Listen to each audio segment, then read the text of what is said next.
In problem number 9, we're going to see where radical equations connect with quadratic equations. I'm not going to lie, these aren't super fun, but it is required that you learn these for this class. So what we're going to do is we're going to isolate the square root. So I'm going to subtract 1 from both sides. So I end up with the square root of 7 minus x equals x minus 1. Now to get rid of the square root, we're going to square both sides. Remember, when you square this, this is going to be equal to x minus 1 times x minus 1. So we're going to have to FOIL it or use the box method, whichever you prefer. I'm going to assume that you're already adept with the box method and foiling, so I'm just going to do it in my head. This is going to remain 7 minus x. It's going to equal x squared minus 2x plus 1.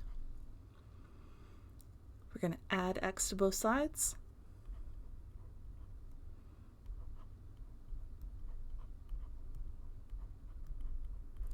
Subtract 7 from both sides.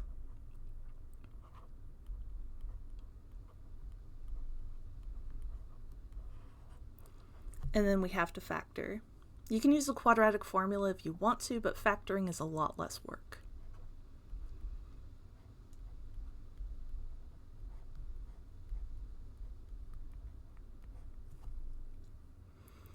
So we end up with x equals 3 and x equals negative 2.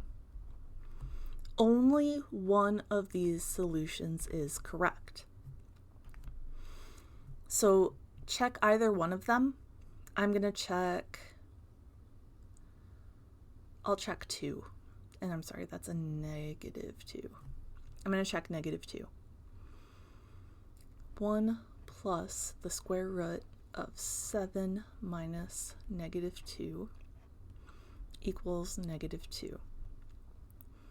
1 plus the square root of 9 equals negative 2. 1 plus 3 equals negative 2. 4 equals negative 2. Not true. Therefore, we know that negative 2 is not a solution. Once you have identified if a solution is correct or incorrect, you know the other is the opposite. So the correct answer is x equals 3. And just for fun, we'll test it. I just want to show you that it's correct. I am not requiring that you test both solutions. You just have to know that one of them is correct, one of them is incorrect. So x equals 3.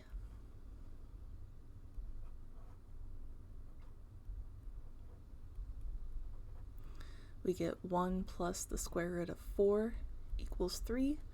1 plus 2 equals 3. That one is correct. Therefore, x equals 3 is our only solution.